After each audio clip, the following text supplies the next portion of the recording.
Based on Philip's feedback from speech number 1 for his pathway levels 1, he dives into a bit of psychology, shares an old school technique for staying on track, and comes out the other side with a simple but useful formula for achieving peak motivation.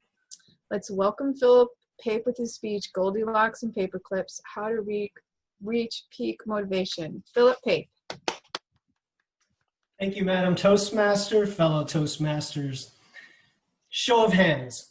How many of you are here because you want to be a more proficient speaker? Pretty much everyone. Now, keep your hands up if you've ever struggled when you wake up to stay motivated to achieve your goal. All of us. The word motivation has its roots in the word motive. And motive has two definitions. On one hand, it's your reason for accomplishing something. And on the other hand, it's movement. Putting them together, it's movement toward your reason for accomplishing something. And when a new Toastmaster walks into our club and says, hey, Philip, how do I conquer this whole speaking thing? What do I do? And they don't get any guidance, there are a few ways that they might attack the problem. On one hand is what I call the slow roll approach. Imagine the tortoise and the hare and a snail watching the tortoise fly by. That's what I'm talking about. You might sign up to be a timer 1 week, then the counter, then the grammarian. Before you know it, you may build up enough confidence after 6 months to sign up for your first speech. I would not advise this approach. It's too easy. You won't see progress and you'll lose motivation. On the other extreme is the all-in approach. You know the type. They join our club before even attending a meeting. They sign up for a speech every meeting. They get involved in all the activities. And before you know it, they're overwhelmed and they crash and burn. It's too much. And they lose motivation. What do? I want to take you way back to 1990 when I was only 10, going on 11, and I was learning how to play saxophone in our middle school band. Now, I felt that the progress was just too slow for my goals. I was ambitious. I wanted to learn the instrument. My parents hired for me an inexpensive private teacher. I remember his name, Mr. Procopio, and a $10 bill for an hour every week. He would come in. And on that first lesson, he brought in the Charlie Parker Omnibook. Charlie Parker, this handsome gentleman on the cover, was a bebop saxophone player, a jazz musician in the 40s. He pioneered our transition from classic swing dance to the more rhythmic, complex, instrumental jazz that persists today. So it was way beyond me as a 10-year-old, or at least I thought. The middle school band was too easy. I thought this was too hard. But Mr. Procopio said, don't panic. Here's what we're going to do. We're going to take one song and break it down to one line, one measure, one note at a time. You'll practice the notes, the rests, the rhythms, the syncopation, the feel, and you'll build and build until you get it. I was working not beyond my capabilities, not beneath them, but just at the edge of my capabilities. Fast forward to today. What does this have to do with your Toastmasters journey on becoming a proficient speaker? Psychologists have a name for this. It's called the Goldilocks Rule. You all know the story of Goldilocks. She was a famous bear house burglar who rejected extremes. She didn't like it too hard. She didn't like things too soft. She liked things, say it with me, just right. And humans actually work at peak motivation when we're working at the edge of our abilities. Not too hard, not too easy, but just right. How do you apply this to Toastmasters?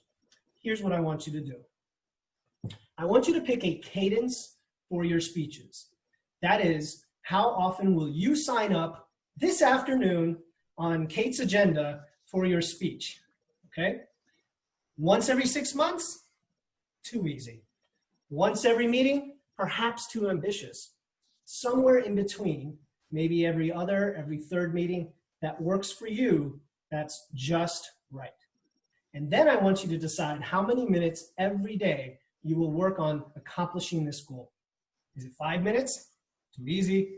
90 minutes? Maybe too much, unless you're working out. That works for me. Or is it somewhere in between, 20, 30 minutes, just right? You decide. Now we're going to pair this Goldilocks rule with another technique called a visual cue. You can go to extremes and do something like a fitness coach that I follow talked about a few weeks ago in one of his emails. Every morning, he opens his closet to get dressed, and taped on his calendar is a $100 bill and a lighter. And if at the end of the day, he doesn't go to the gym, he vows to himself to burn the $100 bill. The Secret Service won't like it, but the idea is that you will definitely go to the gym. Now, a more conventional approach is to use technology.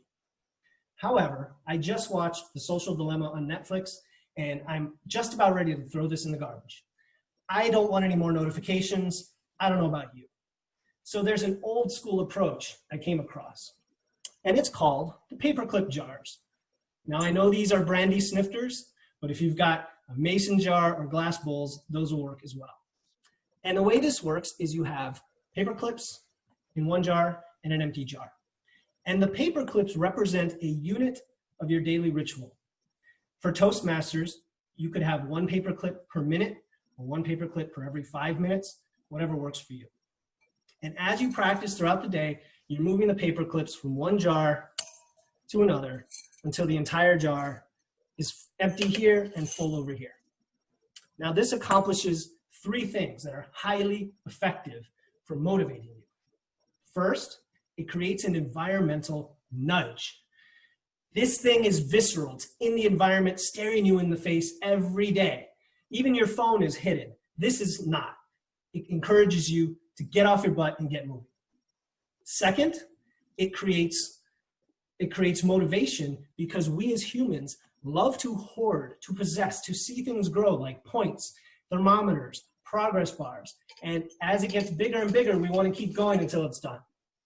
And finally, by resetting at the end of the day, you have to repeat it the next day and the day after that and the day after that, creating consistency to get on the grind of that habit until it becomes automatic. I want you to remember 2 things, Goldilocks and paper clips. First, pick something that's just right at the edge of your abilities for your speech cadence and minutes per day for your practice. And second, pair it with a nice glass of Courvoisier. Just kidding, wrong speech. Pair it with a nice visual cue, and you can achieve your goal of becoming a more proficient speaker.